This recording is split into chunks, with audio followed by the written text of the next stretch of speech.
This week's 40 Minutes follows the trails of the 90s hippie, Mr. Timothy Dunton. Tim, we're now heading towards Bradwell-on-Sea, a small village in Essex, and you turn right here. Sure. There's your dad's car, actually.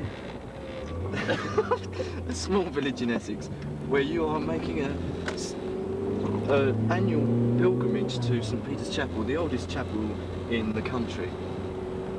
Could you tell me why you do this every year? Well, man, actually it's kind of like the annual pilgrimage to see well, it's actually really kind of like well, Hendrix basically is kind of buried there, and me and some friends normally drive up there this day every year, just to kind of relive the Hendrix era. I hate to put a dampener on this, but Jimi Hendrix is in fact cremated, and his ashes were in fact scattered in America. Well, that's what they said, but me and my friends actually knew him. We were kind of reincarnated recently. So you feel that Jimi Hendrix is still alive and kicking? No, he's dead. He's dead? You feel Jimi Hendrix is dead, but buried in this small, tiny village in the nowhere parts of Essex? Well, that's what he told us just before he went. That's where he wanted to be buried, so hopefully that's what I did. Correct me if I'm wrong, but when Jimi Hendrix did in fact actually die, were you not yet born?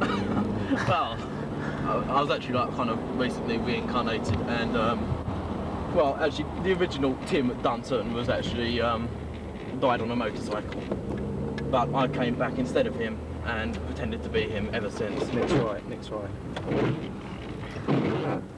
So how far is it now to the chapel? I don't know. I'm taking your direction again.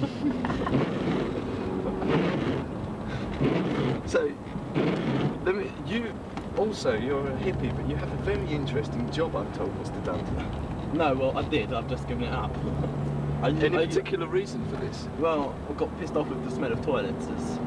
Toilet cleaning at Liverpool Street isn't really too hot, you know, despite what they say. So, you are now, in fact, a bona fide hippie?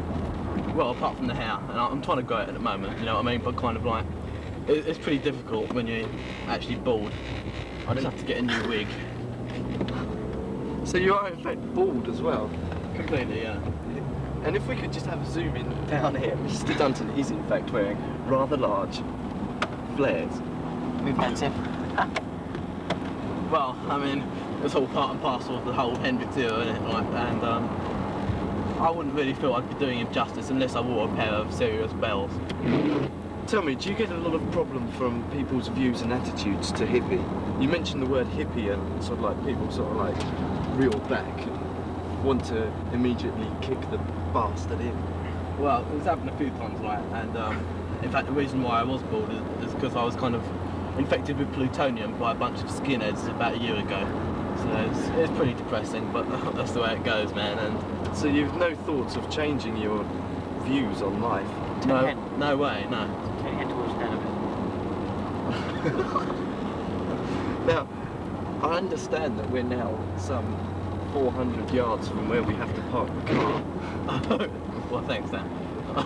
And I understand that you are somewhat of a rally driver as well. Well, yeah, certainly, but like, kind of don't know the roads down there, and I could have a go for if you want. This way. This way. No, not yet. Into the car park first. So, Mr. Dunton, doesn't it bother you that Hendrix was... Keep this on film, I want to catch the hippie, man. Keep it on film. Handy. Handy. Man.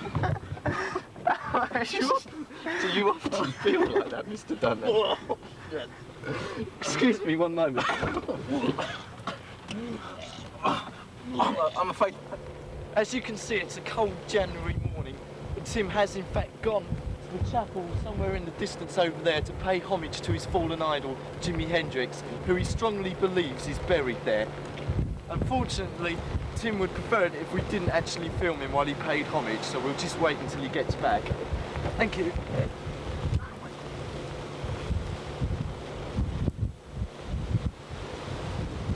Good time.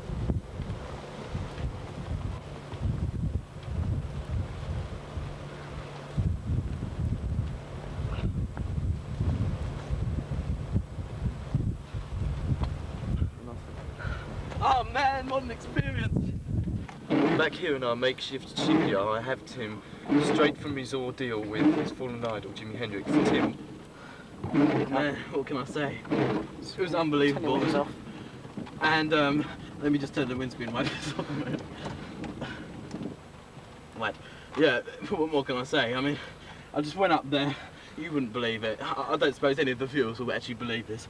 But Jimmy put a hand through the grave and handed me first a tape of all the works which have never ever been produced and published on tape. And secondly, an ankh, an Egyptian symbol of life and soul. Now, what more can I say? I mean, it's unbelievable, and nothing like this has ever happened before, and it's really kind of freaked me out, man. May I just point out at this time that there is a distinct smell and aroma of cannabis around him at this precise time, so we'll just have to wait to see if he comes through the drugs test to find out if... No, that's actually my aftershave. Perhaps this is true. Well, the programme's drawing to an end now, and I must say it's been a great pleasure talking to Mr. Timothy Dunton. What a man.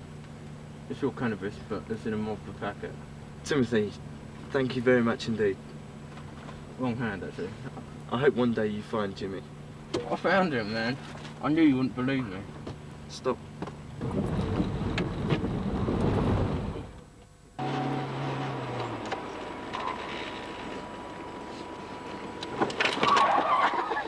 Go that way, quick! I don't want to be seen here. No, for someone to turn around.